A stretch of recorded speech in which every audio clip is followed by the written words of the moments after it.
মিষ্টির দোকানে মিষ্টি কিনতে গিয়ে রত্নাদির সাথে হঠাৎ করেই দেখা। দেখি রত্নাদিও মিষ্টি কিনতে এসেছে। আমাকে দেখতে পেয়ে দোকান থেকে বেরিয়ে এসে বলল, ভাবতেই পারছি না যে তোমার সঙ্গে দেখা হবে। কতদিন পর দেখছি। তখন ট্রেনে যাতায়াত করতাম, দেখা হতো। অবশ্য দেখা হবে কি করে, আমি তো ট্রান্সফার হয়ে চলে এলাম। রত্নাদি আমার পরিচিত, ট্রেনে যাতায়াত করতে গিয়ে পরিচয়। এসে বললাম, হ্যাঁ গো, দেখতে দেখতে প্রায় 2 বছর হতে চললো। কেমন আছো ও দিদি? ঠিক সেই সময় স্কুটিতে করে দুজন এসে দাঁড়ালো মিষ্টির দোকানের সামনে। একজনের একটু কম বয়সী একটা মেয়ে, এই বয়স 25 কি 26। অন্যজনের একটু বয়স্কা, বয়স 55 বা তারও একটু বেশি। রত্নাদিকে দেখে হেসে বয়স্কা মহিলা হাসলেন।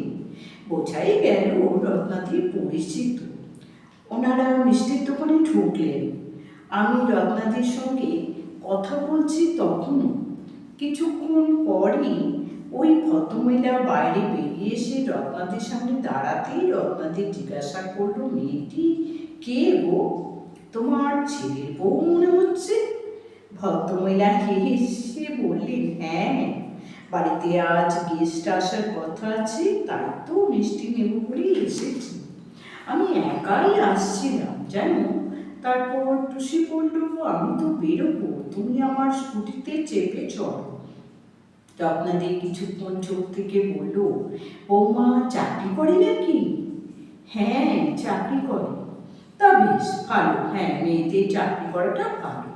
রোজগার না করলে সে তুমি যতই ঘরের কাজ করো না কেন, তুমি বেকার, কেউ তোমার গুণগান গাইবে না।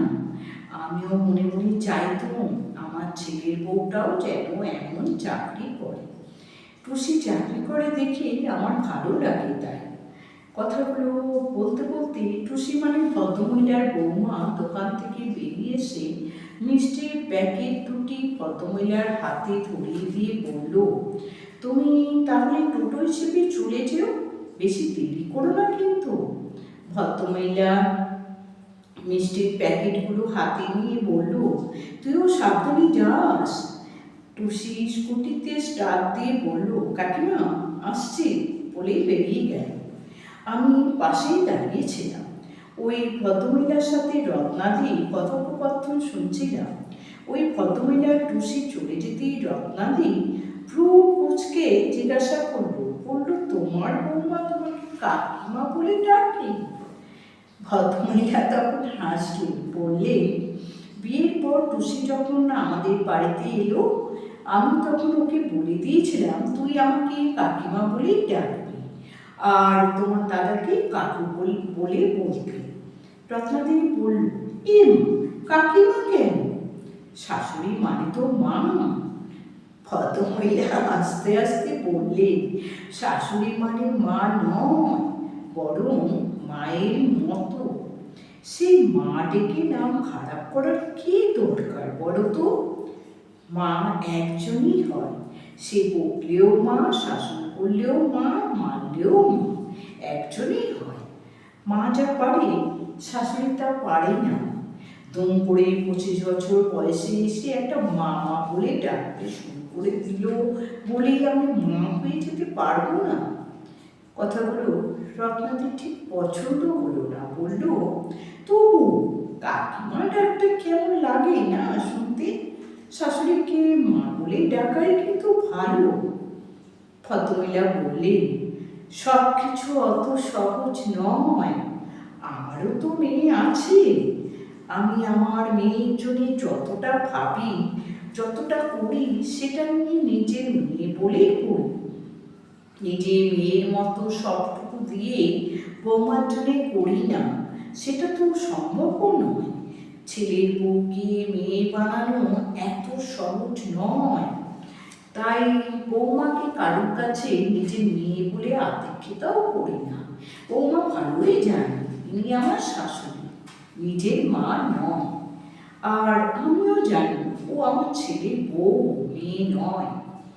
রত্নাদি শুনে বলল, এতে করে কি সম্পর্ক ভালো থাকবে? এতে টান তো গড়ে উঠবে না। কে বলল টান থাকবে না? তার জন্যে চাই বোঝাপড়া, তার জন্যে চাই বন্ধুত্ব। প্রয়োজনের চেয়ে বেশি না বলালেই তো এত অশান্তি। টুসির সাথে আমি মা মেয়ের সম্পর্ক করতে চাইনি কখনো। নিজেকে মা হিসেবে দাবি করলে তার আগে আমাকেও বুঝতে হবে মেয়ে হিসেবে আমি টুসির জন্য কি কি করেছি। কি দরকার বলো তো এসবে? শাশুড়ি বৌমা মানে কি মা মেয়ে হয়ে উঠতে হবে? জোর করে করতে চাই বলেই তো হয় না।